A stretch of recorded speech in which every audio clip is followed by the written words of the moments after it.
Hello, friends, and welcome to Survivor NSFW Rewind. I am your host, Karen Eisenberg, and I didn't say, Professor Tim watches Borneo because we are no longer watching Borneo. Today, we're doing something a little bit different. We're doing a one-off show, just a one-time thing on Sequester, which is a social strategy game that's been around for a few years, and it really kind of took off over the last few months during lockdown. And so Tim discussed this a little bit with Lisa Stanger, as one of our guests in a previous show. Tim was interested to know more. And I figured that our listeners also should know that this is another thing that might interest you if you like things like Survivor.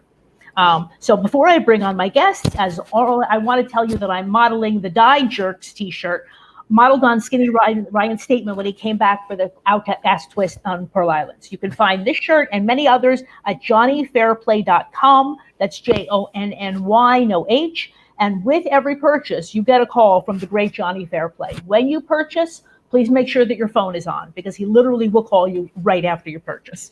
So I am, as always, joined by my co-host, Professor Tim Wilson. Tim, what's going on with you today? And a cat.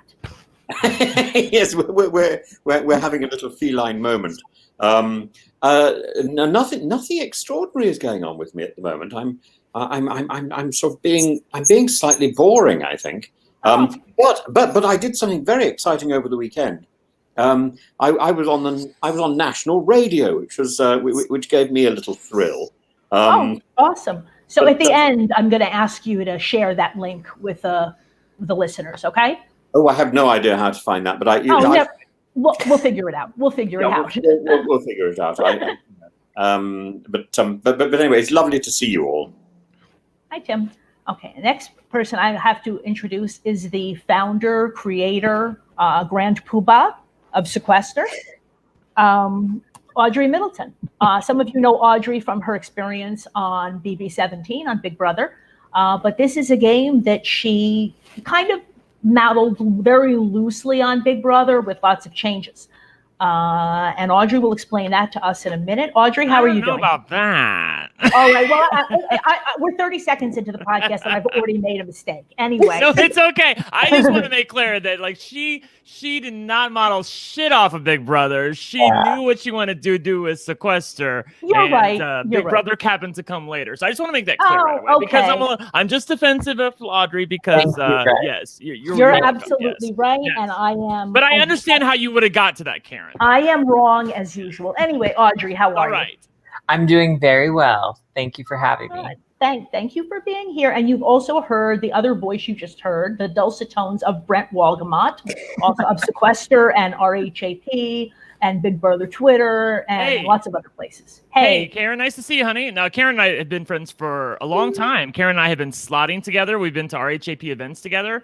But this is the first time we've actually had the chance to do a podcast together. So I am psyched to share the microphone with you, Karen. Thank you. Likewise. And we're also joined by Lisa Stanger, she's already been on the Borneo season, and she also played Sequester. So Lisa, how are you doing today? I'm doing great. Excited to talk about this cool game. Good. Okay. So Audrey, let's start with you.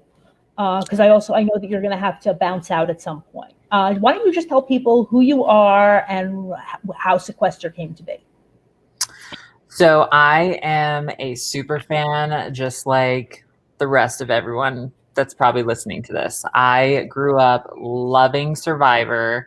I was bullied a lot as a kid, and Survivor was my one thing that I always had.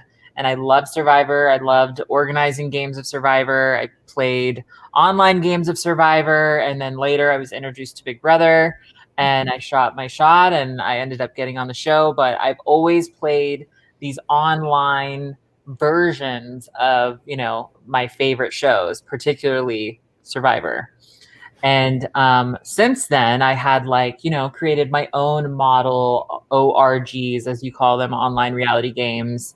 And then I discovered a show that's popular on the other side of the world called The Genius that I'm so taken away. I was like, this is my wheelhouse. Every single round is a different board game. Right. And there's real strategy here. It's greater than Survivor, in my opinion, because it's not so black and white, where you can just organize numbers and vote people out, and maybe you win a challenge, you get to save yourself. There's much more obstacles.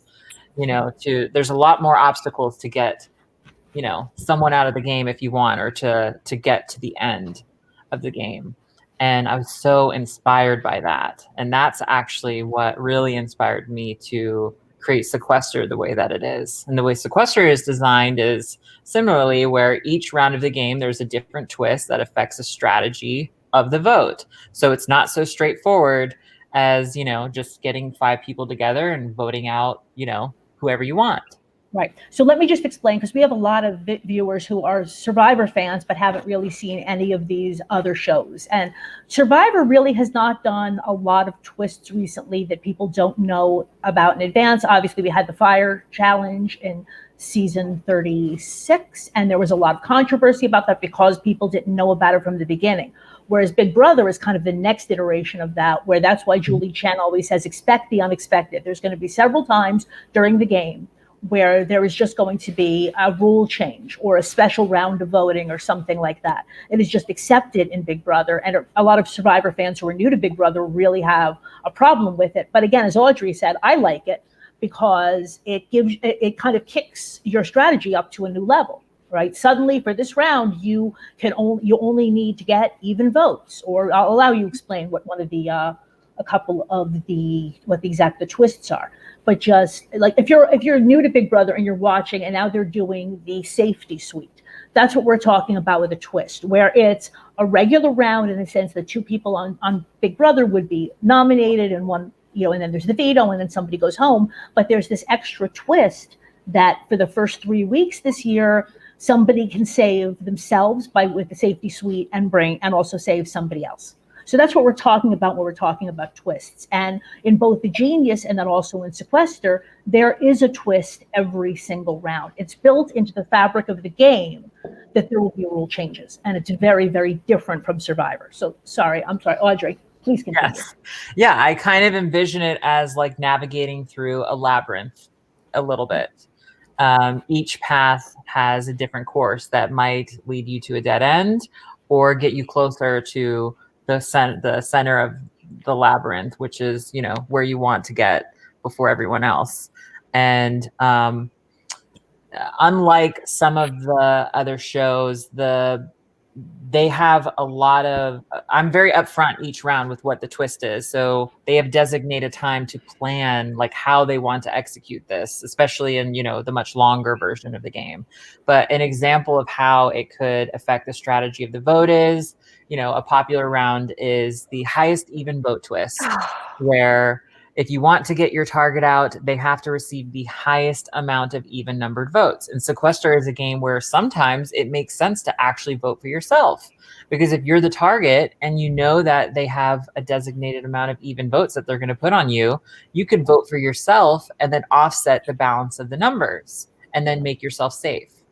So it's less straightforward on how to get your target out, and voting for yourself is also a gamble in the way of like voting, or excuse me, like playing an idol and not knowing for sure if you need to. Right. But it's an extra insurance policy for those who, can't win competitions, Yeah. So first of all, just let's give a few more examples of the kind of twist that you've had in Sequester, right? You talked about the highest even round, which might be a little bit hard for certain people to wrap their minds around, but that's what makes it so interesting. What are some of the other ones that you've had good success with? Recently, I've been doing a majority rules twist where I ask all of the players a question, and then they have time to strategize how they want to answer the question.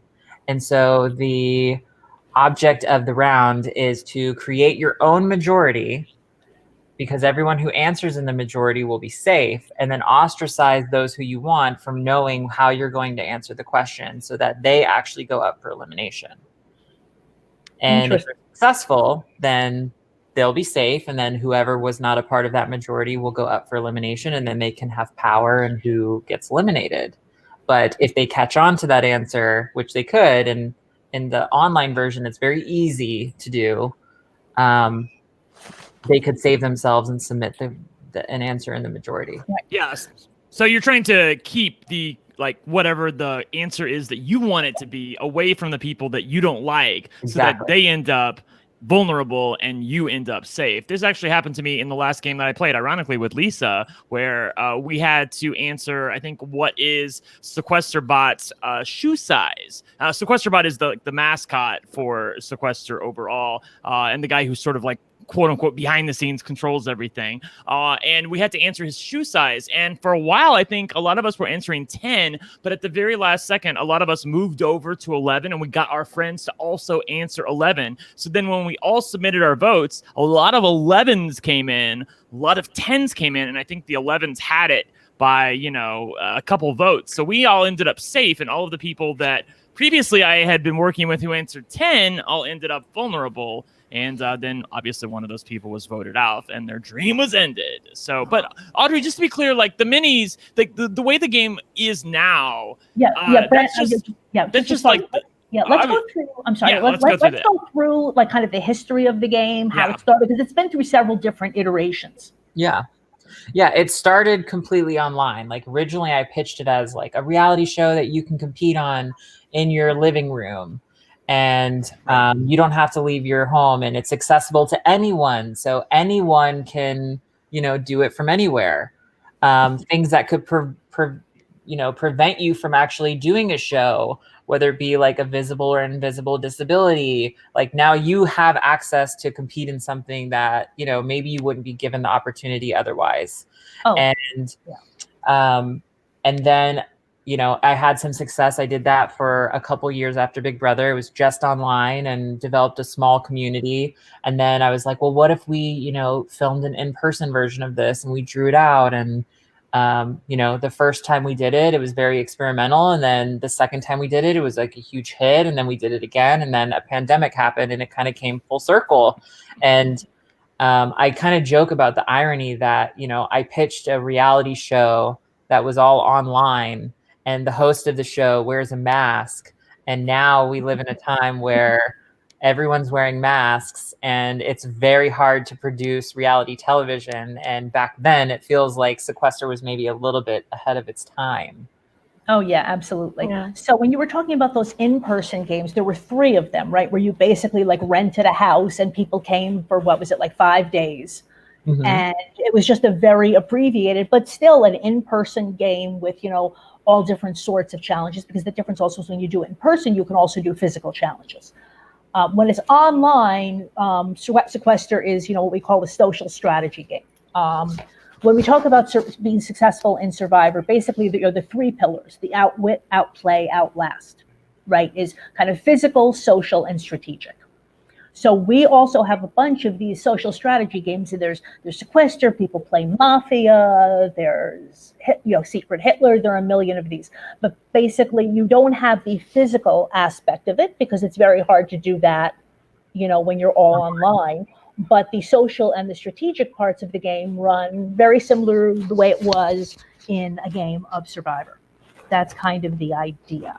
And when you talked about those games, so the first stage was everybody's at home, and the game went on for, Brent, remind me, were the games for like a week or 2 weeks? Like a week. I think it was Audrey. There were 11 seasons, I think, counting stars of. When it first started, it was 2 hours a night, and the audience was heavily involved because at the end of the night, kind of like the Genius, they'd meet each week to go through a different challenge or to play a different board game essentially.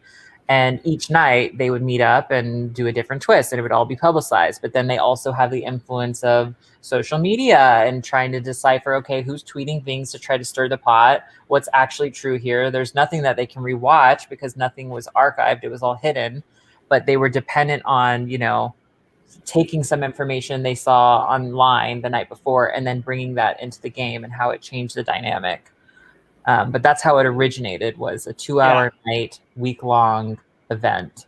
Yeah, so I will just say from our perspective at Rob as a Podcast, we knew about Sequester, and I've talked about this before, how it was really, but because Audrey admits that it wasn't archived. There was no place you could go. Like some fans sometimes would record something, but most of everything was not recorded in the early days of Sequester. It was just live, and then once it happened, it was done. So there was no way, if you weren't live there at the time to watch it, there was no way that you could get involved or understand what happened or anything like that. And we didn't really understand what Sequester was, but we knew of it, and we knew basically how the rules of it, and we knew that we liked it. And Rob's joke was always that I think we'll cover Sequester the day that Taryn or Brent or Alex ends up on the show, right? So we never ended up on the show, but we did end up covering Sequester when it became its live version, when Audrey decided to do a pilot experiment by taping, as she said. She put everybody in a house and decided to make them play Sequester for 3 to 5 days, I think, in the first season. And overall, that was a much more interesting experiment from my standpoint, because you were able to edit, and you were able to follow the narratives, and you were able to follow the personalities and get to know people on a week-to-week basis. And then, of course, after season 1, you exponentially learned about editing and narratives and graphics and storylines and how to bring all of that stuff together, which is a pistol, let me tell you. And then, you came up with Sequester season 2 and Sequester season 3, which is when RHAP got involved, and then the minis came after that. So a lot of people are in the community now, in the Sequester community now, because they came in through the minis. But a lot of people don't understand that Sequester's been around for 5 years. It's just now they're getting on the bandwagon. Oh, yeah, that's why I asked. So I was aware of it in the first iteration, but again, my life was just not as such that I could sit down for 2 hours every night and watch. And like you said, it wasn't archived. And then I did watch, I think I came aboard with the second season, which was won by Kim Mattina, who has been my guest. Yes, well, she has been my guest, I think, for my very first podcast, maybe when I started covering The Circle. So that's when I really, like I said, I was aware of it before, but that became something that I could actually watch. And then at what point, because the minis didn't just start with lockdown, right? There had been a few before. Brent, help me here again. Yeah, Audrey, see, I didn't even know I didn't know what a mini was. I remember back in March when the pandemic started and Audrey said, I'm going to do a mini, or I'm going to do a series of minis or something like that. I didn't even know what a mini was. All I knew was the live version of Sequester, and I knew about the online version. I just had never really paid attention to it. I knew about the live version. That's what we covered for Rob as a Podcast. And then she talked about wanting to do minis, and I was like, well, what is a mini? And they were like, it's basically the show that you love, all in one night, over a 4 to 5 hour period. And I'm like, oh, that sounds cool. And then off she went. So it's basically 3 iterations of Sequester. And how many people would be involved in a mini? About 20. Oh my goodness, that's a huge number. Yeah. Well, it's the same as a Survivor cast. Right. So Audrey, how do you control all these 20 people? A lot of help. And do you? It takes a village. It takes a village. The community is so. Everyone volunteers to help run these games so that other people can enjoy them, and each part of the game involves different rooms, and each room is moderated by someone in the community. And that's what I wanted to know. Yes. Yeah. Yeah, Tim, it's like what we're doing right now. Audrey uses StreamYard. So this would be one of the rooms, and you would be because you're in the lower left-hand corner, you would be the last person who came into the room, and we'd all sit in here and talk about who we wanted to get rid of. Tim, I want to get rid of Karen. Can we get rid of Karen? Is that cool? My friend, I've never been in the lower left corner. So Tim, this would be one room. So what happens in the mini is you start with 5 rooms, right? Yeah. With 4 people in each room. Yeah, and then gradually, as groups of people get eliminated, then I shut down rooms, and then Sequester becomes smaller and smaller until you're kind of forced to, in the later rounds, kind of just openly dispute, okay, who should go here, and then you have to just collectively talk about it. Right. You can't drag people off into a corner.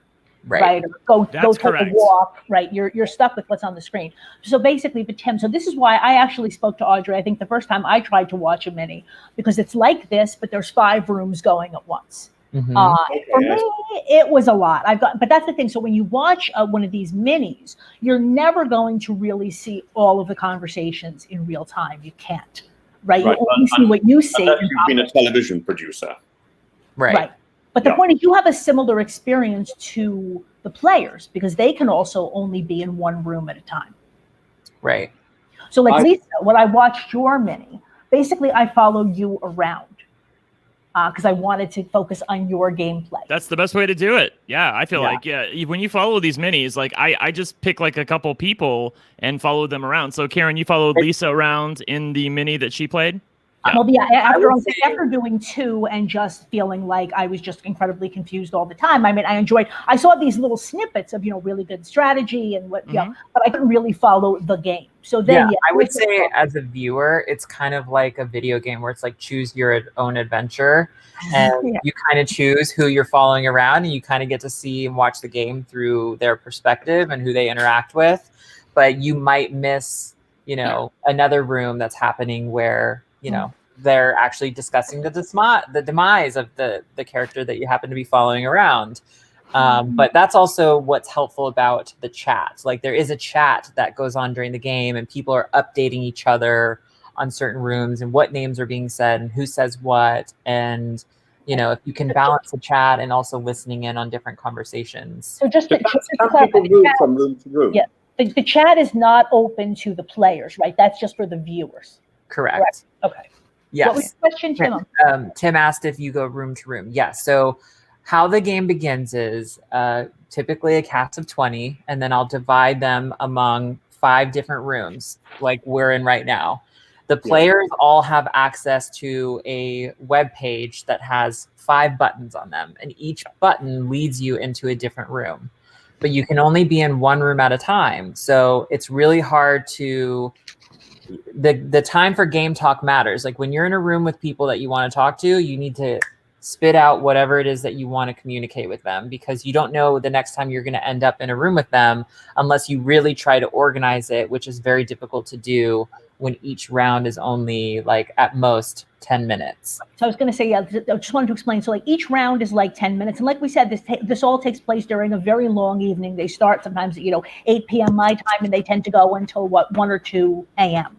But you see the entire game in that one very long evening. And like you said, you normally have something like 10 minutes to discuss. Now, in terms of like your ability to get back into a room, we should also explain to them about room limits. Yes. Because otherwise, why does it everything in one room? You can't do, that's not allowed. Right. So the moderators who help make sure that the game, flows and help maintain the control of everything. Each round of the game, there's a different occupancy limit. So at most, it'll be maybe 6 people at a time can be in one room. So if more people try to enter, then the moderators intervene and say, hey, we're at a room limit. No one is allowed to talk until we have exactly just 5 people in here. So you have a decision to make. Do you stall and you're stubborn and decide that, you're going to sit here and wait for others to leave and then waste your valuable time to talk game? Or are you going to just bounce and find another room where you can fit in? Right. But like if you have an ally in the game, right, that you've decided up front that you're going to help each other, et cetera, and we're going to talk about the whole thing about pre-gaming because it has its advantages and disadvantages. But the point was that, like, let's say I'm playing it with Lisa, and I heard something I really want to tell Lisa. Not only do you have to look in 5 different rooms, but like you said, if there are already, whatever the room limit is, 5 or 6 people in that room, you can't get into that room to talk to Lisa until somebody else leaves. So it's eating up. And again, the time goes very quickly when you only have 10 minutes. So let's say I want to come in and everybody's sitting, they'll just keep room limit. You can't talk. You can't do anything but sit there and stare at each other until somebody leaves. So let's say Lisa gives up and she bounces out of the room. Now I'm in, but she's out. So now I don't know where she is. I feel like Tim is very confused and trying to process it. Audrey, this is so exciting because Karen has been using this language for the last 14 weeks. And I've been thinking, where does all this language come from? This language comes from you. You are responsible for this. Well, it's kind of the language of these social strategy games. Yeah. Well, you see, when I entered the circle, I knew nothing about this sort of strategy thing, and I thought reality TV was like a sort of bastardized version of real life. So it's all been a great big learning curve. So what you are in fact saying is that reality TV is like being a pawn on a chessboard. Well, Yeah, I mean, I'd say so. Essentially. Yeah, no. So Tim, just so you know, we're back to Alice through the looking glass. This is wonderful. I feel I've made a literary conquest.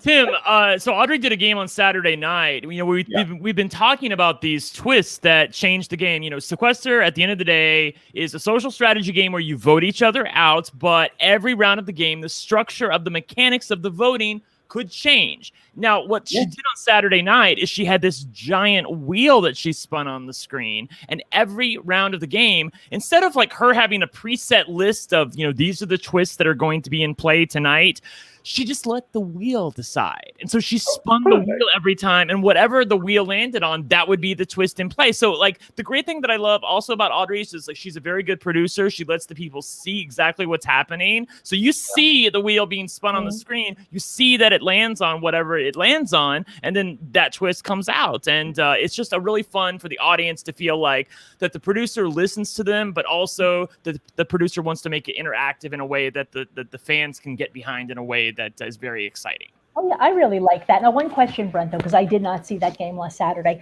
Can each twist only be played once, or if it keeps coming up, can you do one twist 3 times in an evening? Well, I mean, obviously, for television purposes, Audrey is not going to, you know, typically do the same twist over and over. There have been twists that have been reused, especially in large games. Occasionally, even votes will come up, or history can't repeat, which is around where you can't vote for somebody that you've previously voted for before, will come up. But most of the twists are in play to accentuate or accelerate the strategy of the game. Like if the game has become stagnant in a way, that's why a twist would be there. Something like history can't repeat is a good twist to have, because it forces the players to look at other targets that previously have not been discussed. I know, having talked with Audrey as a producer and a creator, the one thing that really like gnaws at her is when she feels like the game has become stagnant. So she always tries to work in twists that will motivate the players to play harder. And as they say on Sequester, trust us, trust no one. Yeah, Tim knows all about this. You don't really get pagonging on Sequester, Tim.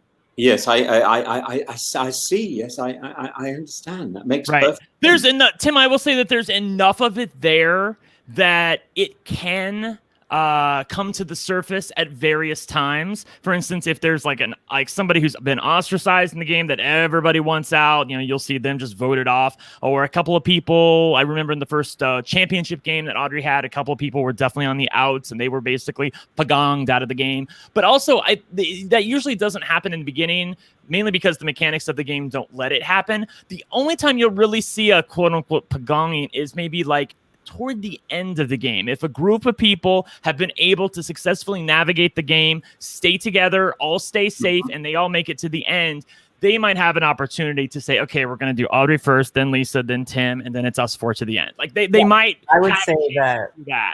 And I would say that those scenarios occur more when it is like an event that occurs where maybe players have an opportunity to pre-game. Mm-hmm.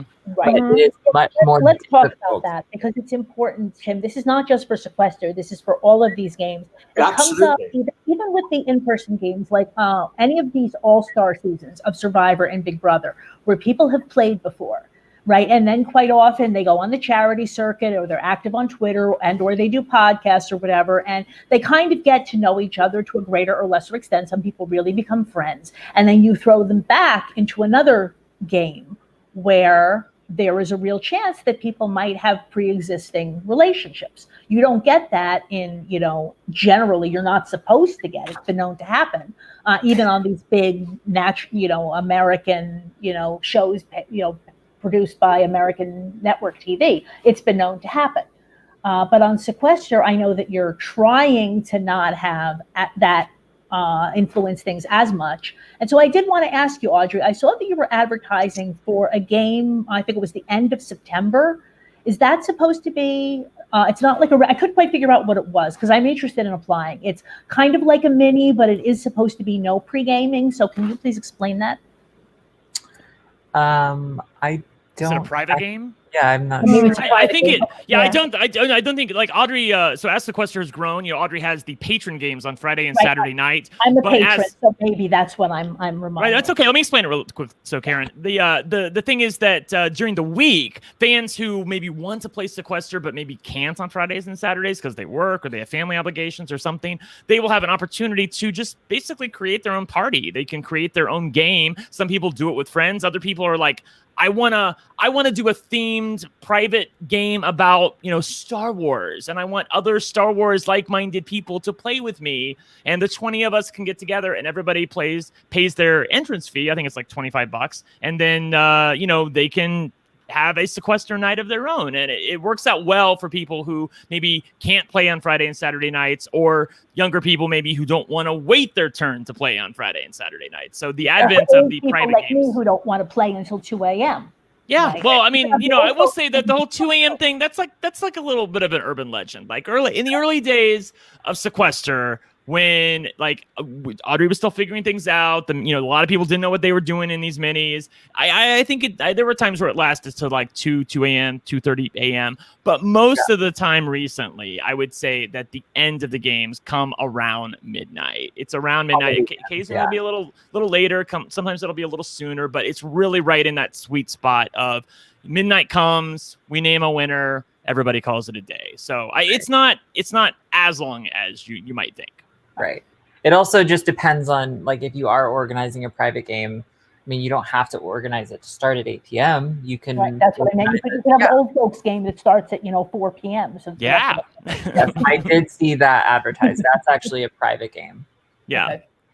So, Audrey, in your sort of activities, does everybody do an activity, or and then they vote, or what? So how it's formatted is at the start of each round, I'll announce what the twist is. So let's say we're 8 rounds into the game, and the twist is history can't repeat. So the only rule is that you cannot vote for someone who you've already voted for, including in revotes. And so then they have time, maybe like 5-10 minutes, to move around, strategize with other players, figure out, like, have you voted for this person? Well, if you can vote for this person, I haven't voted for them. Let's get them out. But would we do anything else while we're doing that, or are we just simply? No.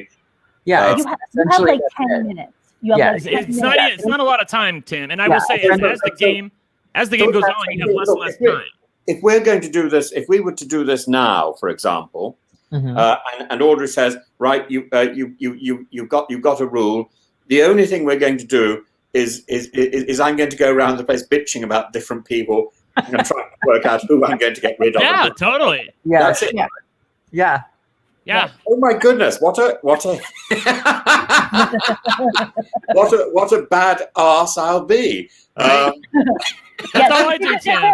Now you're getting my hidden motive for the show. I mean, it was true that Tim asked, and I figured it would be good for our listeners to know. But I thought it also might be really, really fun to get Professor Tim on a mini.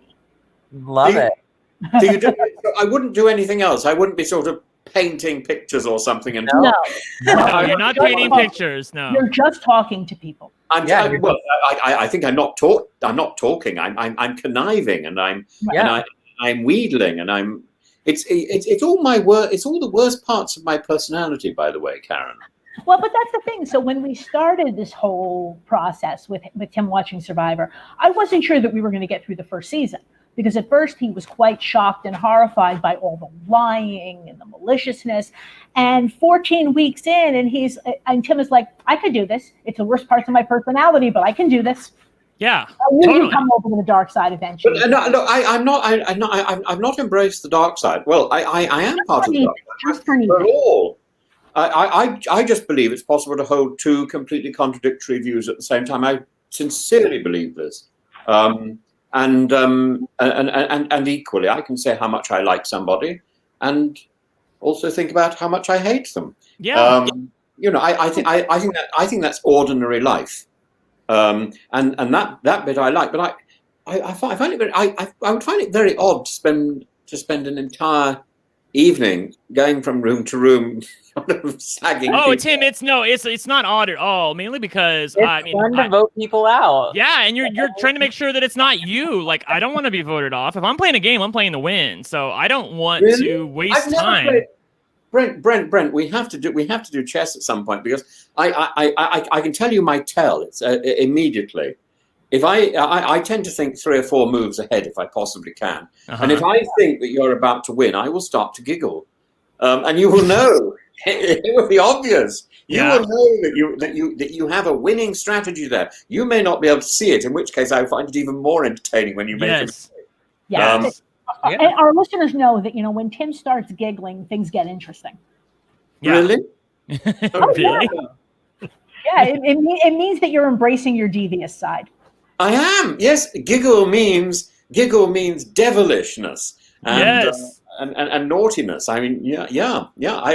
Tim, I haven't had so much fun I've had since I've had my last Sequester mini that I played. Yeah. I had a really, really good time. I actually played with Lisa in that Sequester mini. I did, Who have you won? Huh? Well, I won, but only Lisa and I ended up in that even votes round. We ended up in a tie, and then I think there were an odd number of people left in the game at that point. So we knew by default, well, somebody was going to have an even number and somebody was going to have an odd number, and it really didn't matter. We were in a rough spot. I'll tell you that we were in trouble. And I think I barely survived by the skin of my teeth. But it was a really fun time. I really want to encourage you to play a mini if you ever have an opportunity. Just do like a private mini. It sounds. I couldn't have a private mini. That sounds slightly naughty. But just giggle your way through. You'll be good. Yeah. Thank you very much. Well, you could do one of the weekday games when it's not as late. I've got nothing else to do, for goodness sake, really. Yeah. Let's explain to the viewers and listeners also, and Tim, in terms of what's happening right now. It's like there are these private minis that you can set up. But besides that, there are games now every Friday and Saturday night. Is that still the case? Yes, every Friday and Saturday night is the more publicized game where we have at least like 1,000 people watching, and you're playing Sequester with total minimum. Yeah, it was like 2,000 last week. Congratulations, you're spectacular. Now look, can we just go back a second? Audrey, tell me, if we were to have a game based on Star Wars, because we mentioned this a few minutes ago, how would we have a game based on Star Wars if all I was doing, I'm Princess Leia, you can see from the hair, all I'm doing is running around the place saying how much I want to get rid of Chewbacca or whatever his name is. We would try to incorporate the theme as much as we could. So we would rename traditional twists with, Star Wars verbiage. Maybe we would come up with a couple original ideas, that relate to Star Wars. But we wouldn't have to answer sort of Star Wars general knowledge. No, Tim, this is not a game show like that. I mean, it's a game show in that you're voting people off, but there's no this is not a trivia round. People would dress up for sure. Yeah, the point of the game is... It just seems like a bitch fest, really. I mean, it's is that bad in America? Sorry, have I said something? The point of the game is to be the locus of control. Like, you want to be in the most control of your situation, get others before they get you, and use the twist to your advantage, which sometimes means, not letting people know that you're going to vote for yourself and offset the balance of the numbers and saving yourself. We also have to explain, I don't think we ever talked about the LOS, right? Which is kind of the equivalent of an immunity idol in Survivor. Right.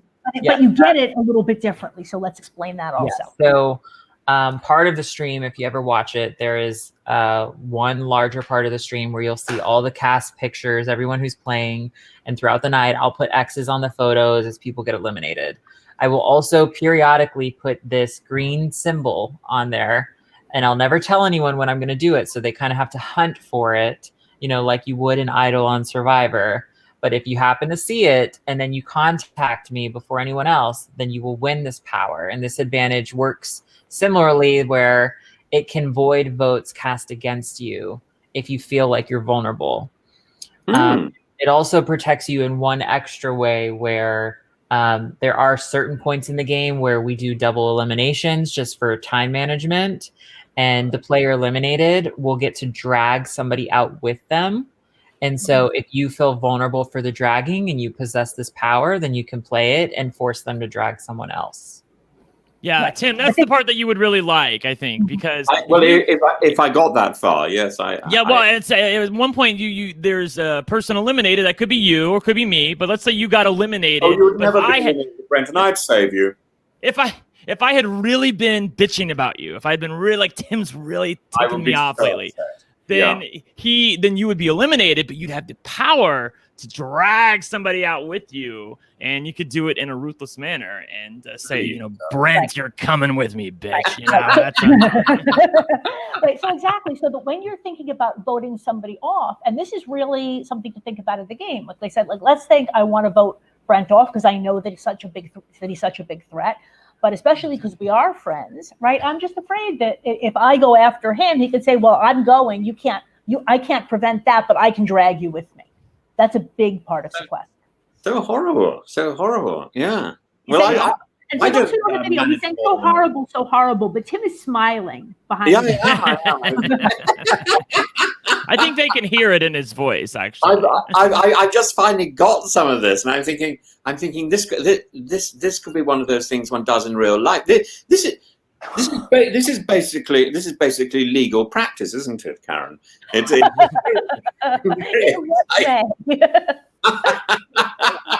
I'm not putting it together, but please explain. Well, I just think it's all sort of malicious litigation. I think and nobody quite knows what's going on. It's like discussing tort or something. It's very true. Lisa, I'm curious. At the round that we ended up in a tie, were you aware of the fact that you were getting votes?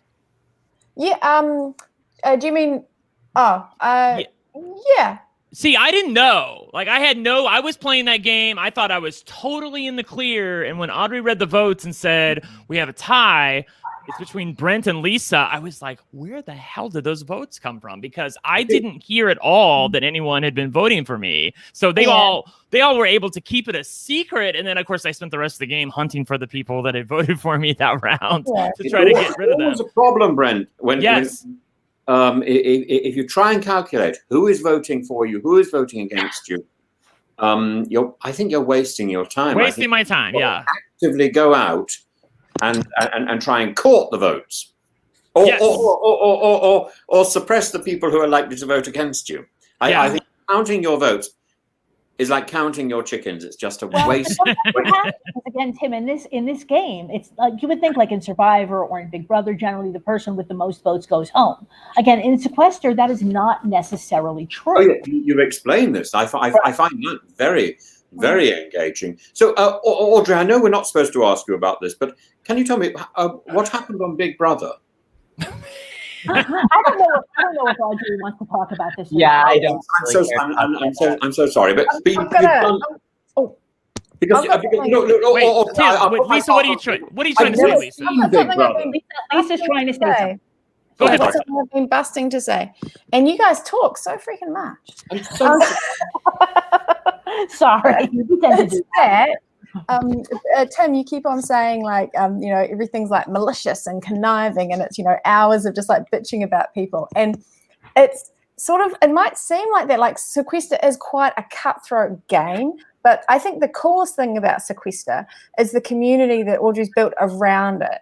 Mm-hmm. It's just like that's what really sucked me into it, and it's a real contradiction because in the community, the people that are the sneakiest, the cutthroaters, right, who would just like vote you out in a second. Gosh, talking to them one-on-one has been some of the coolest conversations I've had ever, and I don't have enough time in the day to communicate with all the like warm, lovely, just diverse range of people I've met through Sequester, and that's just it's such a strength. That's even if you're not interested in playing Sequester or anything like that, just the community is a beautiful, beautiful thing.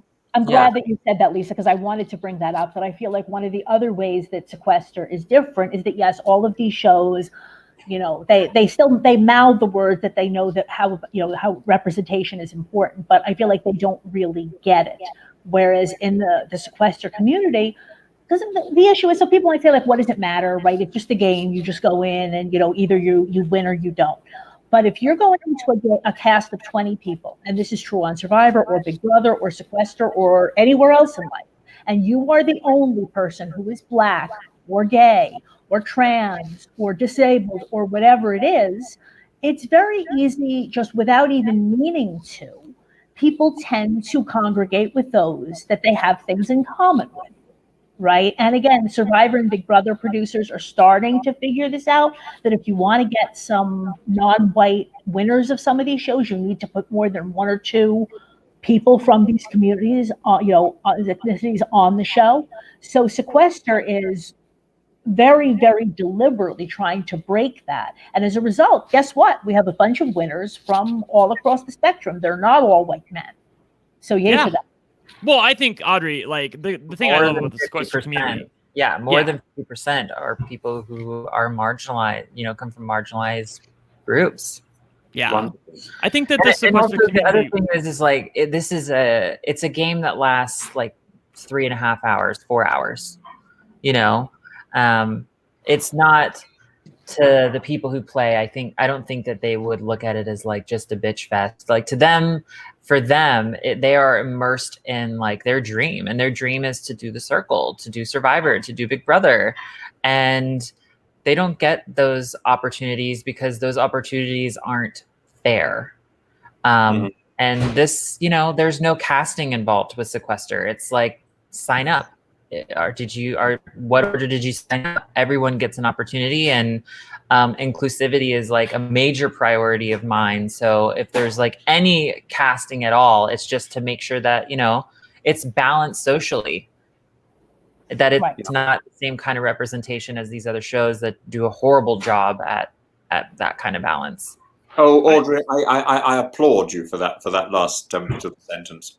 They really do. They really do a horrible job, and there's a lot of sort of nods at equity and equality, and it's really quite painful.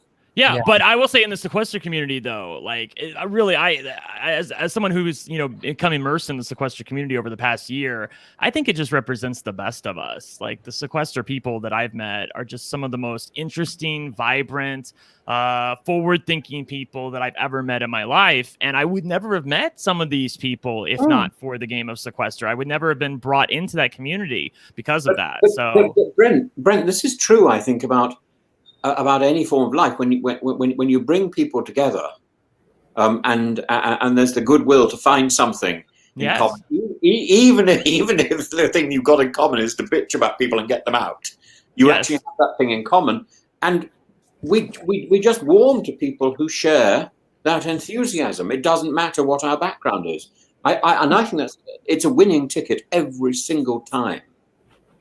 Yes. But it's also important, like when you talk about it being a bitch fest, I mean, it is, but these are basically people, especially in a community like this where people are at least some people are starting to get to know each other. But even if you don't know each other, these are just very, very competitive people, right? Just like the people who go on the TV shows.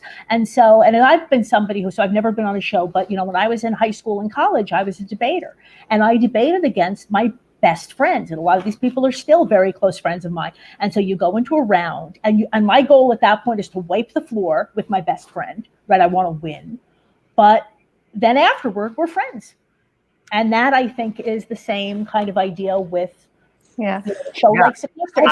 You say it as kind of, you're looking at it in a negative light. I would even argue that it's a reality show without the bitch fest, because it is a reality show where you're not doing confessionals, intentionally talking crap about other people, and you have very low stock invested when you sign up for this game that only lasts a few hours.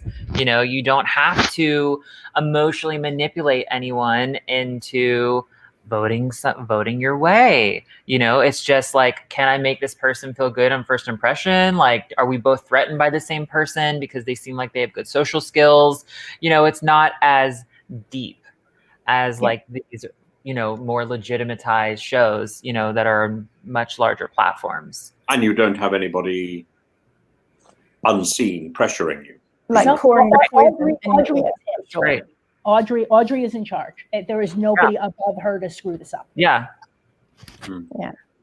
And yeah, that's exactly what I was going to say, Audrey, that when you're in a show like Survivor or Big Brother or Secret, whatever it is, and you're in this manufactured environment for 30, 40, 50 days, and they're trying to create drama, there's a whole different motive there. Sequester's about having fun. And yeah, it's very rare. Like, I'd be really surprised if I was playing Sequester and someone came in and said, hey, Brent's a jerk, let's vote for him. Like, that's not what happens. Like, people say, oh, Brent's got the numbers, or I think Brent told this person this. It's, much less personal when you're playing the game. I think that's why it's easier to have those deeper connections out of it. Mm-hmm. And do you find over the longer games that the sort of drama and the personalities automatically emerge? Yeah, I think in any TV show, that's how it is, because you're more emotionally invested. It's like more hurtful that your friend, someone that you were building trust with, votes you out. Yeah, absolutely. Yeah, absolutely. You see, I was always told, or at least years ago, I had to do these sort of creative writing classes and things for various people, mostly Americans, actually. Gosh, how shocking. But I remember sort of saying that you've got to confine people. And if you confine a group of people, whatever that group of people, they're all going to have something in common, and they're all going to find reasons to get along with each other or fight. You're going to have drama, and you're going to have personality emerging in that confined space. And the problem is defining that space, because if you can get up and just go off to Halifax or something, then your drama stops. Your drama would stop anyway if you had to go to Halifax, I think. Yeah. Right. Isn't there a Halifax in Nova Scotia or something? Yes. Yes, that wasn't like what I will thinking. say, I want to be real with people. Like, I don't want to paint like too much of a nice cotton candy picture of Sequester. Like, the Sequester community is one of the most vibrant, fun, like awesome communities I've ever been a part of, but they are some of the most cutthroat, competitive people you will meet. And like, both of the, as Tim says, both those two things can coexist. You can be a part of that community and be cutthroat, but also be one of the coolest, most chill people that I've ever had the pleasure of knowing. I would say, like, for the minis, like as Audrey says, like the investment isn't as much, so the drama isn't quite as much, but it's still there. Like, some things happen on some of these minis that you're like, you look at them and go, like, reality TV could never, because like, you just don't get reality like this ever on your television screen. And then you look at something like the live show, which is what RHAP covers for Sequester, and that obviously, because there's more investment in it, it's a week long, or it's like every Sunday night where you watch the episode and then like have a week to digest it, and then come back a week later and it airs for a couple months. That's something where you're able to connect with people more. And I certainly did during season 3 when I was had my favorites of people that I liked, and Karen knows some people that I didn't like. And look, let's be honest. As human beings, we like the drama. We like the fun. We like the sass. So like, I think that there's all sorts of, like, whatever you like in life, whether it's, something a little bit more cutthroat and cool, or something a little bit more dramatic and interesting. I feel like Sequester has it no matter what you're looking for. So it's all out there for you, really. Yeah, I think you've got the, with me and Brent, you've probably got the opposite sides of the, if you want, warmth and community and fun. Right. In what way, Lisa? The cutthroat and the name calling, then maybe. Mm-hmm. Which one of you is name calling? Oh, I've let some people have it, Tim. Yeah. Brent. Yes. Brent. Well, Tim, they lied to me. They said they were going to do something. Everybody lies to you, Brent. Yeah. In games like this, I discover. But Lisa, you're not nasty at all, are you? She's not.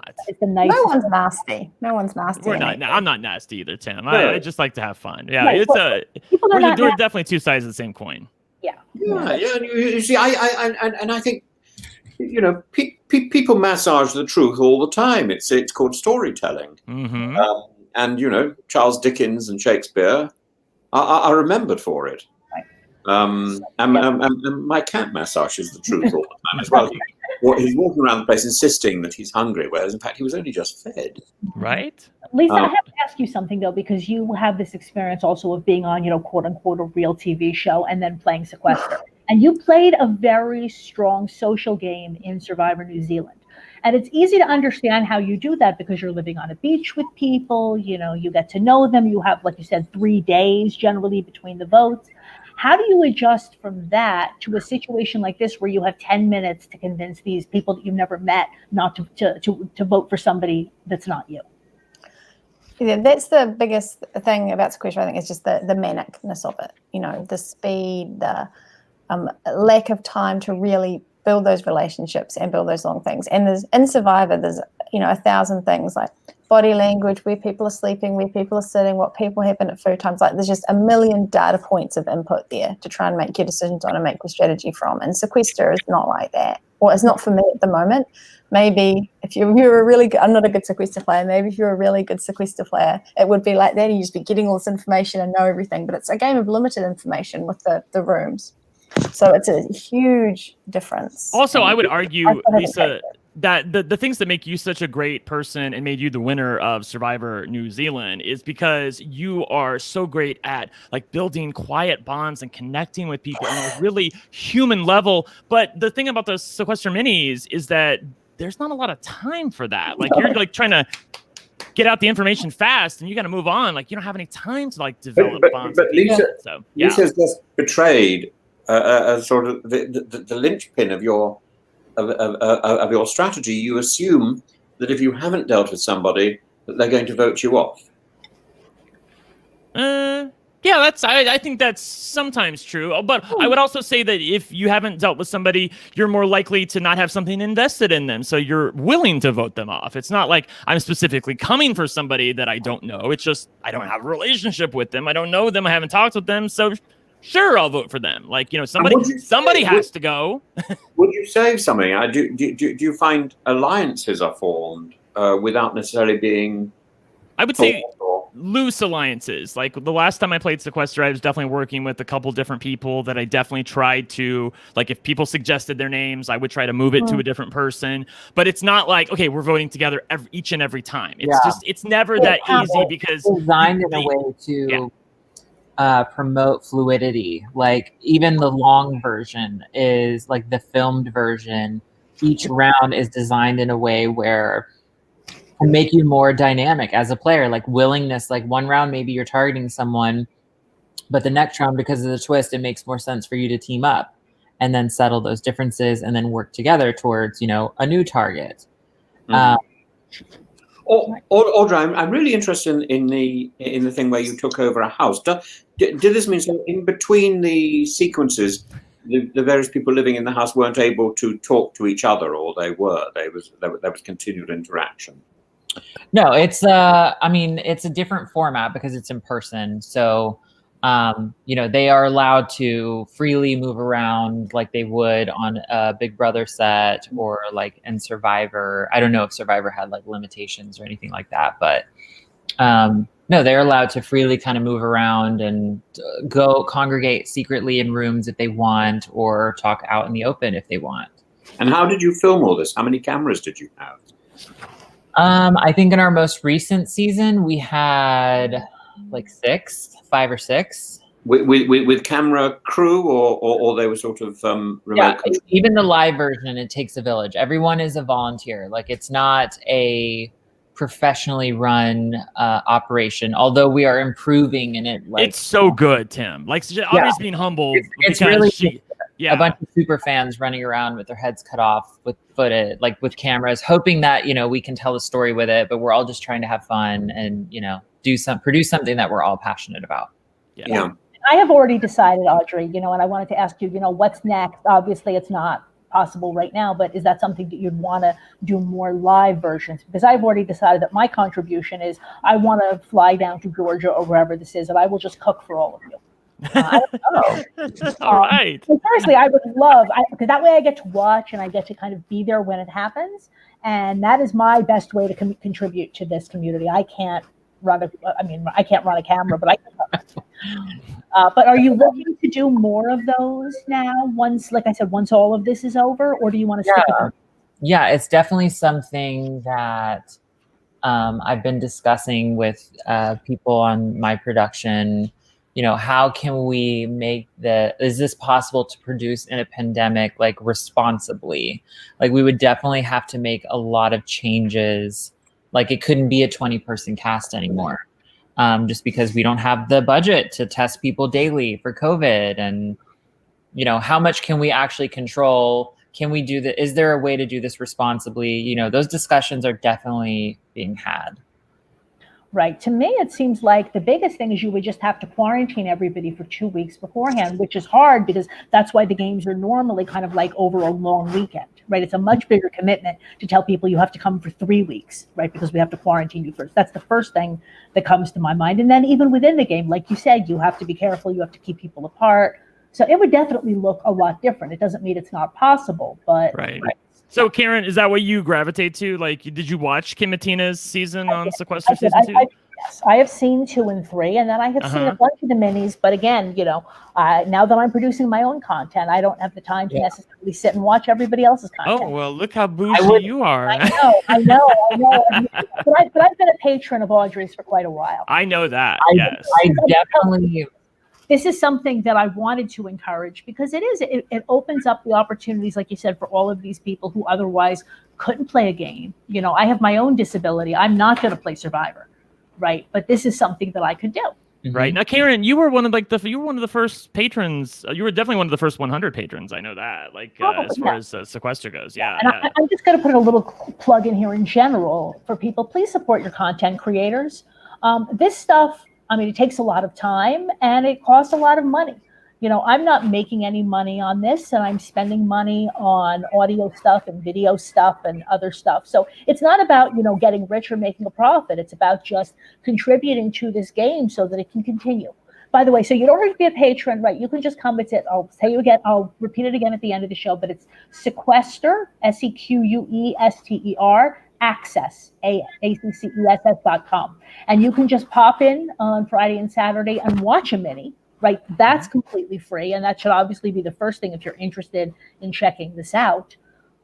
But and there's a Facebook group that you can be a part of. Even if you don't want to play the minis, you can be a part of the Sequester community. That's at, I think it's Sequester community on Facebook, Audrey. It's a private group you have to be asked into or invited into. Yep. You can watch the episodes on YouTube. Yes, you can watch the episodes on YouTube, which is at Sequester Access, and also the Patreon. You can, if you want to be a patron, you can be a patron for as low as $3 and get to play in the Friday and Saturday minis. Going to patreon.com/sequester and signing up. If you want to play, you have to be a patron, but again, that's a very modest contribution. $3.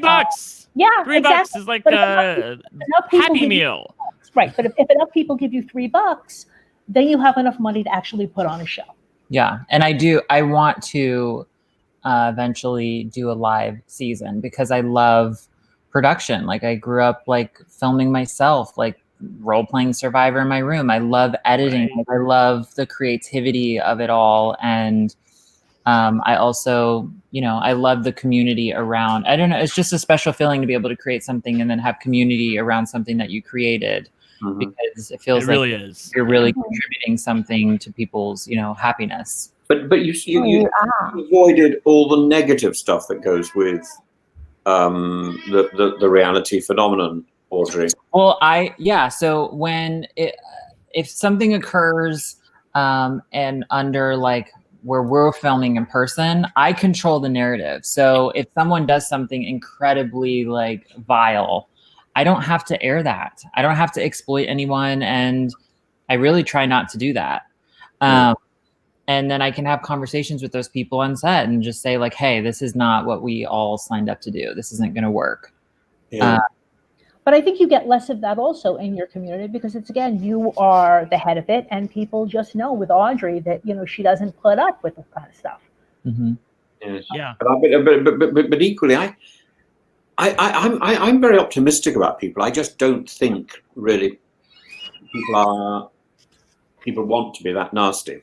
No, I think most people. I think, however, there is an assumption in the professional TV world that is obsessed with the idea that good television is drama, and that drama comes from conflict. Yeah, some people are like that. Yeah. Well, I mean, Tim, you're the storyteller. I mean, there is an argument that from the standpoint of story structure, right, you do need something, quote unquote, conflict, but it doesn't have to be a fight in the way that Karen, I not only am I a storyteller, but I'm also a theologian, and every bit of my being rejects the premise on which you're saying that. What you're drawing on is the idea of good versus evil, that in order to have good, you have to have evil. And I simply reject it. I think it's possible to have two goods, and it's possible to have variations on good. You don't need to have evil or nastiness to have drama. I'm not talking evil. I'm not talking about nastiness, but I'm saying conflict in the sense that, if you're in a game, and again, there are two sides of the house, right? If you're in a game, you want to win. No, nobody's being nasty. Nobody's saying horrible things to each other, but there's one side and there's the other side, and there's conflict between them. That's absolutely. And you're in a game exactly to play the game and win. Lisa. There's a big difference. Oh, yeah, please, Lisa, go ahead. Sorry. There's a big difference between conflict on the level of strategies and needs. So, for example, if 18 people come into a game, 18 people all want to win. So 18 people all think that, winning the money or being at the end and being the last person left is the way. That's the strategy they all want. They all want that same thing to happen. And then that's going to meet their need for acceptance or financial security or happiness or whatever. But really, there's no conflict on the level of needs. Everyone has that need for happiness or acceptance or success or whatever it is. And so when you differentiate conflict on the level of needs and strategies, I think that's where you can have conflict, but see that it's just everyone trying to navigate to meet their own sort of needs and ways. It's strange to see. Again, I find myself coming back to the whole sort of survivor thing. Your assumption that everybody wants to win, that's not my assumption. My assumption is that I want to take part. My assumption is that I want Brent to win, clearly. And I will do everything to facilitate his win. No, Lisa, you're going to be taken out. You're going to be my first victim because in the Brent game that I'm going to be playing, you see, I and I'm quite happy to sacrifice myself. I would have done it in the circle if I'd been allowed to. I just think there's a series of assumptions which are projected onto people playing a game, and I think a lot of this comes from this rather aggressive sort of professional element, and I think ordinary people, if you go back to the 19th century or earlier, or in fact the early 20th century, where people played board games as a rule, actually it was just the fun of playing the game. I played board games with friends and family, particularly at school, where I don't remember the board game finishing, and that wasn't the point. The point was just the sheer fun of being gathered around a table together. And I think that's something, Audrey, that you've managed to. I think just from listening to this, you've managed to capture that in a way that a lot of the television games have missed it. They're wide of the mark because they're so obsessed with this prize. Right. I think the fact that, because again, Tim is always, that was the issue. So when Tim played The Circle, for those of you who didn't see it, because he played The Circle in the UK, not in the US. So you wouldn't, even if you go to US Netflix, you're not going to see it. But he really was the very unusual player who really, there was another player that he really wanted to win and kind of sacrifice yourself. You, Brent. Right. And the producers wouldn't allow it. But but Tim has talked a lot about the money and how the money can, on the one hand, it gives people incentive to play hard. On the other hand, it can kind of corrupt the game. So in Sequester, the in-person games, there is a modest cash prize.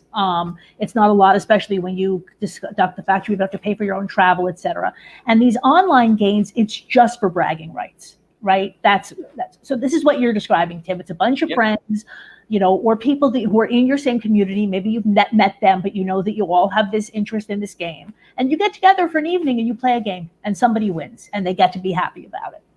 Yeah, you see, I think if you play a very aggressive game, so on national television, just for the money, you end up emerging. Maybe you win, and the point is, will you ever want to speak to these people again? Actually, the thing that you've got in common is the fact you all played this game. The money is almost an irrelevance. Well, it is. I'm saying in the almost an irrelevance. Yeah. Yes. Right. Well, I wish. Oh, Lisa. Yeah, like no tea. Look, Lisa won $250,000 playing. Oh well, so I don't know what the exchange rate is. I just know that you won 250. Okay, cool. Well, you still won some money playing Survivor New Zealand. That was really, really cool. And like, if it hadn't have been there, like I don't know. Maybe I'll ask you. Like, would you have fought as hard as you did if there was no money at the end? No. Like, yeah, no, not at all. Because I was trying to get like financial security for me and my son. Yes. Yeah. I love an honest answer. Thank God. Yes, because like I won some money as well, but if I offset the money I won against the serious money and trouble I've had since, really, I prefer not to have played. Well, yeah, I mean, you definitely have to make your own calls. I know that for Sequester season 3, I think that in season 2, I think the cash prize was $2,500, which isn't, I would say, more than a modest amount. Like, give me $2,500, I'll take it. It's not life changing. It is exactly. It's for the love of the game. Yeah, what'd you say, Lisa? It's like $1 million New Zealand dollars. I know, right?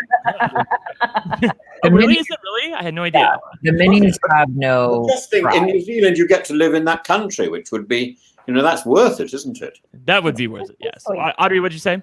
I was going to say, yeah, just to bring it full circle, like the minis, they don't have a prize, and at the end of the day, or not at the end of the day, the very next day, there is a podcast of Sequester where, they bring everyone on, no matter what place you got, and you kind of get to talk about your experience. And even though it's hard to conceptualize from the outside, like how people could feel so bonded after, just playing a game with total strangers for just like 4 hours, these individuals in the community have walked out with like new best friends. Like they all really were so immersed in the experience. Like they really went through something together and got through something together no matter what place. And now they have like group chats and like these watch parties for other minis and Big Brother, and they play games, and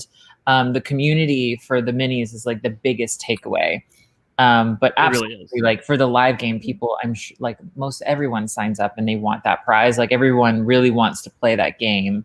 But I would say Sequester is more centered around, the storytelling of the game. Like if you watch season 2, like it really doesn't get like too petty. Like some people yell and it gets competitive, but it's all about the game, the storytelling of the game. Oh, Audrey, I yell and I get competitive. But I everything you're telling me now, I was so skeptical at the beginning. I mean, I had quite a frown, and I'm now sort of smiling. I mean, you can't see it because of the beard. But I'm thinking this is fun. I'm thinking that you're sort of you're sort of angelic, Audrey, in the way you've designed to bring people together. Yeah. Thank you. Yeah. Audrey, we love you. You've done an amazing job with the Sequester community, and I'm so glad to see that you've been, honestly, as somebody who has known of you for 5 years and has known you for about a year, I am so glad to see that all of your efforts that you've been putting into Sequester are finally being noticed and rewarded and experienced and enjoyed and immersed within by the community that you've helped create. It's really cool to watch. I mean, during lockdown, obviously there have been a lot of losses in many ways, to everybody. But this is something where, I guess because you had the foundation, you had the game, right? You were able to quickly pivot and start doing these minis. And it looks like, there was a community before, but the community really seems to have exploded. You really met a need at exactly the right time. Right. Well, Audrey, if you think there's anything this mad English person can do, please contact me in any way. We're going to try to get this mad English person into a mini. Yeah, listen, you gotta try it out. See what it's all about for yourself. We've got room 1 right here. Yeah. Yeah. We are. You know, I come onto these things. I never expected that I'd be doing all these podcasts. And Karen has looked after me magnificently, and I look forward to these. She has. I'm so glad to listen to you these days, Tim. Like, it was fun to experience you on the circle. When we started, it was a bit of a disaster, but well, it's the fun of it all, like getting to experience it through your eyes. It's totally cool. Yeah, I just find this sort of managed chaos. You know, God created the world out of chaos. I feel we can do the same sort of thing. Cool. Yeah. And as long, I just feel that there was a time when I like to have a script. I love to have a script. I love to know what I'm supposed to be doing. And then every so often I don't have a script, and I find everything goes so much better. I mean, you know, the worst things that I used to find when I was going off to Russia to teach. I'd get off the plane, and there would be this person arriving who would sort of bundle me into a car. And then she'd say to me, "Oh, you've got a lecture on the death of the British novel," and I'd say, "Oh, that's very nice. When is that?" "In about 2 hours." And I would, and then she'd tell me that I was being filmed as well. You know, the stakes couldn't be any higher. And in fact, if you look on YouTube, I think there is a lecture on the death of the British novel, which literally was written in the back of a taxi. While this lady was chattering to me. You're looking around, Brent. You're looking. I'm sorry. There's this, like, I apologize. Just ignore me. There's this black thing that's like right here, and I don't know. Like, you see this thing right here? Yeah. Oh, I do. Where is that at? I don't see What is it? I don't know. It looks like a logo on. It's the Oh, it's a logo. Yeah, it's the logo. Oh, yeah, is this yeah, a- That's the Rewind logo. It's where you can't really What see is it. that? There I we thought are. there's some cord that's hanging down. I'm Yeah, like, what I is know. that? I thought it was a bug. I thought it was a thing. I had no idea what it was. Yeah, No. sorry.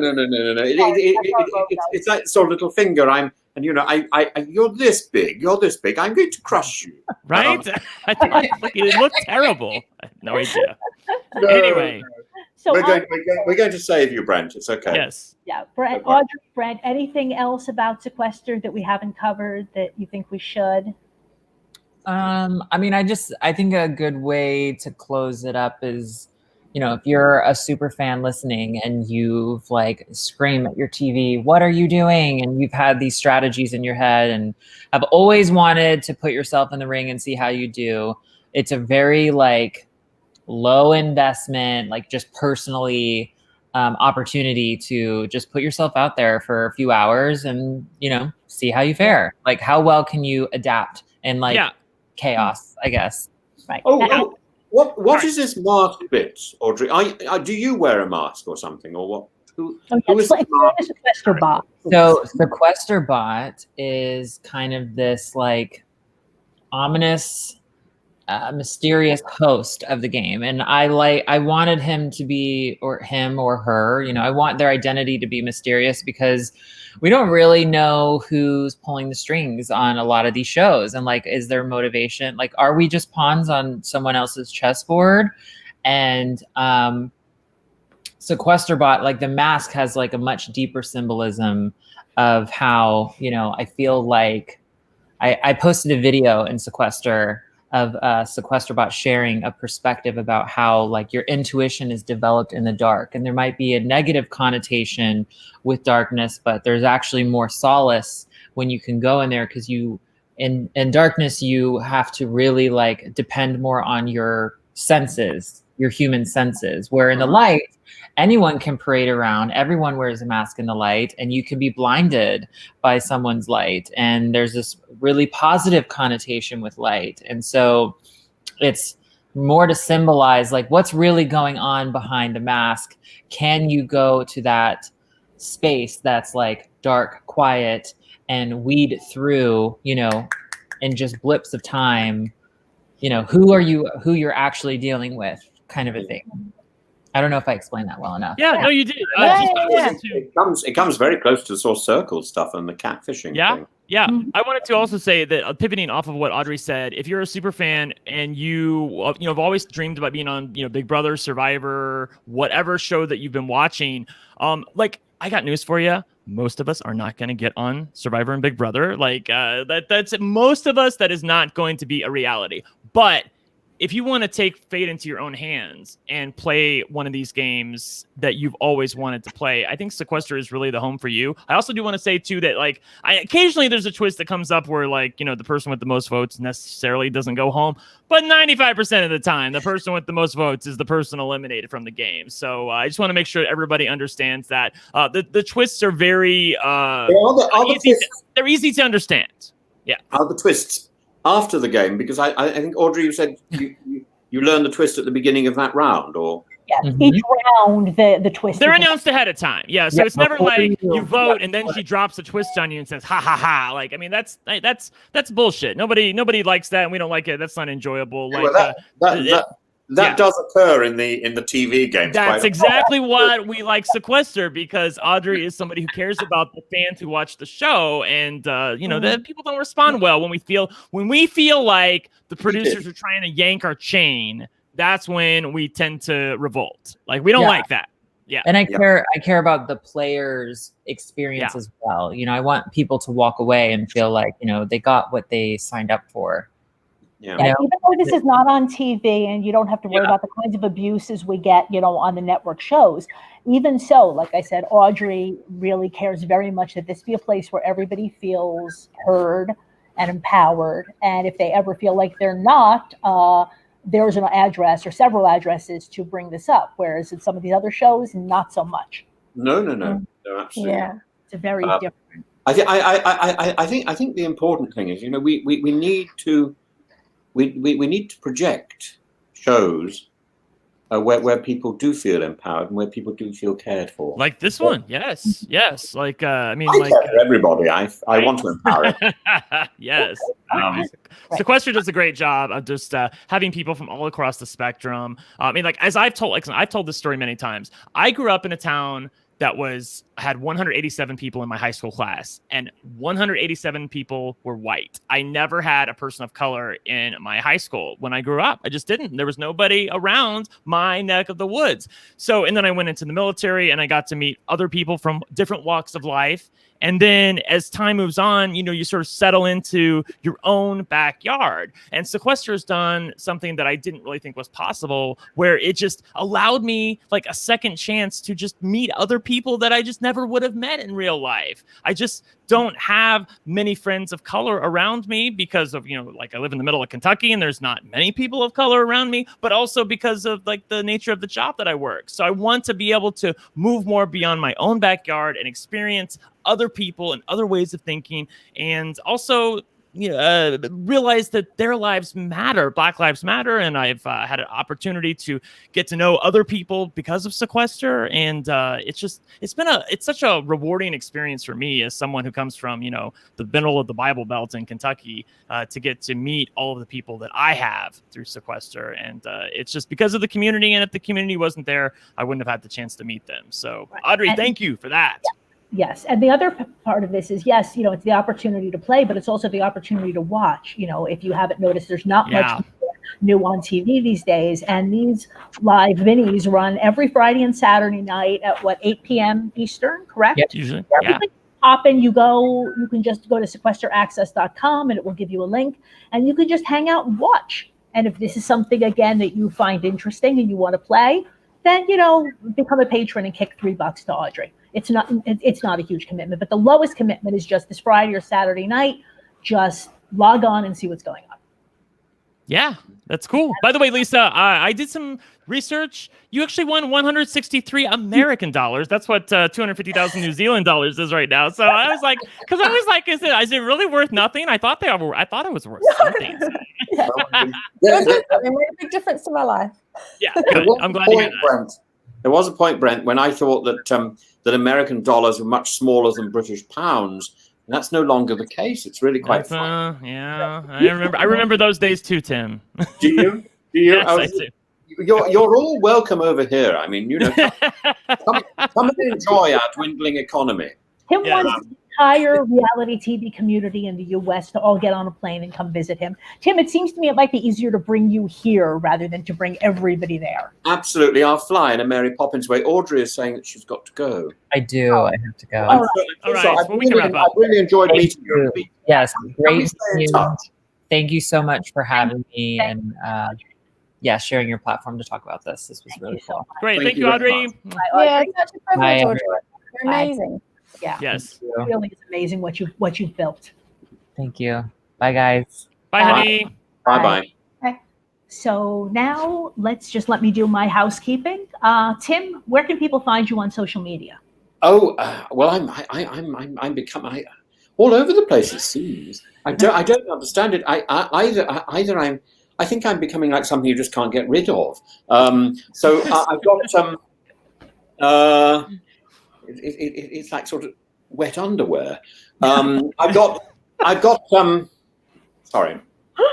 Well, You're fine, Tim. Yes. Yeah. So I got where is it now? So on YouTube I'm under a thing called Zontul Films Limited, ZONTULFILMS Ltd, and that's my film company, which is named after my partner who also works with me. And Zontul's a wonderful name. It means high mountain, and it's a name that ultimately comes from ancient Syriac, but it's a Turkish name. And so Jesus would have said, "Come up the Zontul, boy."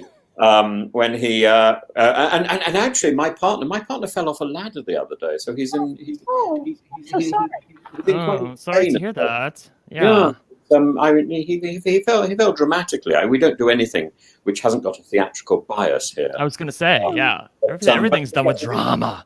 It is uncomfortable, Anyway, so that's YouTube, and then on Instagram I'm under a Professor_Tim_Wilson, and on Twitter I'm gradually building up Twitter, which is really. I've had Twitter for a long time, but I just didn't realize that it had any relevance in the non-real world, and now I realize it does. So on Twitter I'm Prof_Tim_Wilson, and I think Zontul you need to know to find him on YouTube, I think. But the others, if you Facebook, Twitter, Instagram, if you just type in Professor Tim Wilson, he will be one of the top choices. There are other Professors Tim Wilsons. You know, there's a Professor Tim Wilson who I think works in the Ashmolean in Oxford.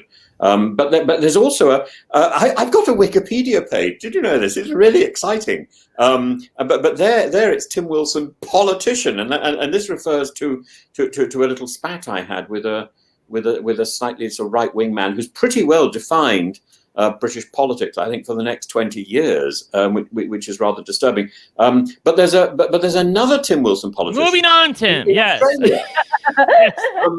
So I'm so sorry, Brent. Brent, where can we find you? You can find me at One Lucky Gay. That's one spelled out ONE, One Lucky Gay, and you can follow me if you want to. Usually, I'm bitching about your favorite shows, like if Survivor. When it's on, Big Brother, Sequester. I complain about everything. I usually have a pretty tart take on what's going on. So if you like that sort of thing, follow me. If you don't like that sort of thing, don't follow me. It's totally cool. And Brent is a competing podcaster. Yes. Brent covers the live feeds for RHAP, and I cover the live feeds for Survivor NSFW. Yes, and there's room for everybody. But we're still friends, Tim. That's the point. Did you cover the Circle, Brent? I did not cover the Circle, but RHAP did cover the Circle. No, I remember because I went on it. But my companion, my coworker, I should say, not companion, coworker, Taryn Armstrong, was one of the people. I love Taryn. I haven't seen him for a while. Yes. Amazing.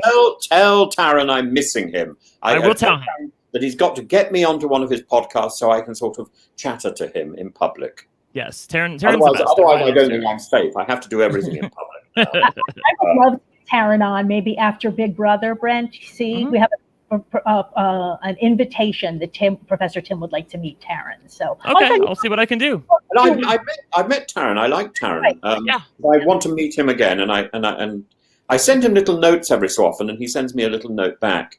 That is like, I'll tell you this: if you get a note back from Taryn, That is a big deal because Really? he's like a cat. Like you never know if he likes you or not. Seriously. I know He doesn't all my respond to cat's everybody. emotions. Yeah. However, Brent, I have to tell you something really rather disturbing. My older cat, I think, has got Alzheimer's. Oh, that's too sad. I'm so sorry to hear I that. was looking at her the other day, and her eyes just didn't show any recognition. They did later on in the evening, but and it sort of explains things, and it's so depressing that she's going.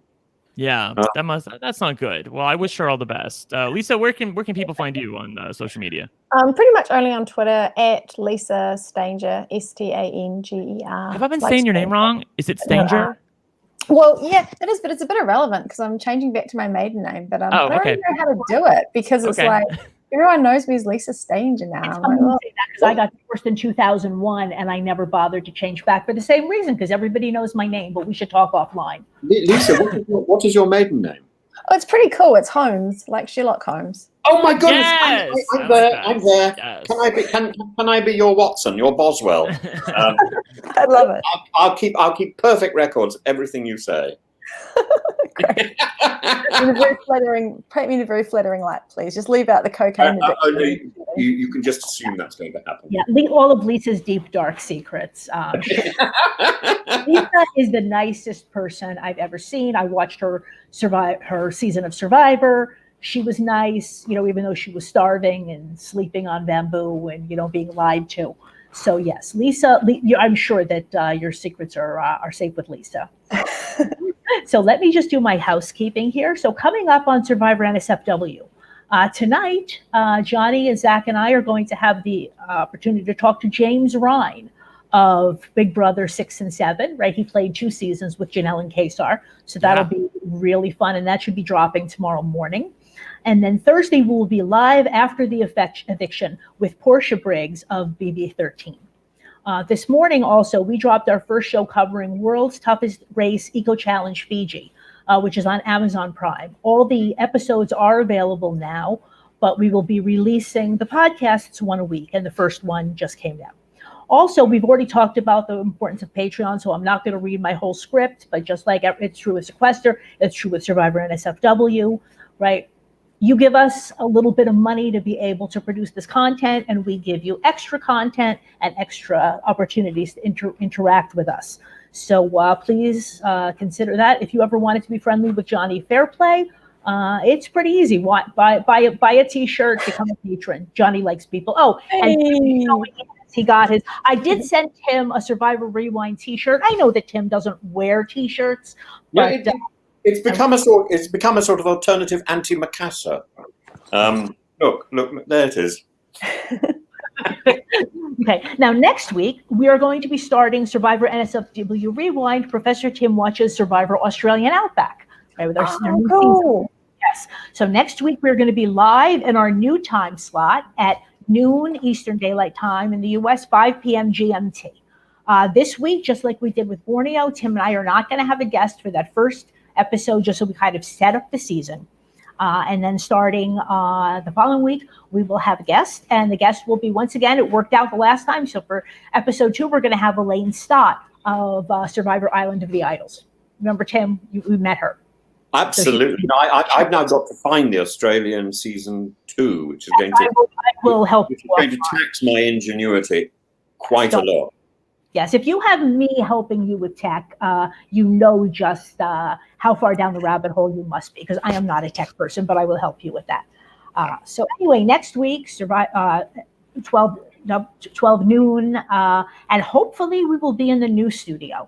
Right now, I've been doing the podcast on my laptop, sitting at my dining room table. And so I've decided it's time to upgrade, and hopefully that will all be ready for our new show. So back then, I hope that you'll all be there. Please stay safe, stay healthy, wear your damn masks, and we will see you next week on Survivor NSFW Rewind. Bye. Bye-bye. See you.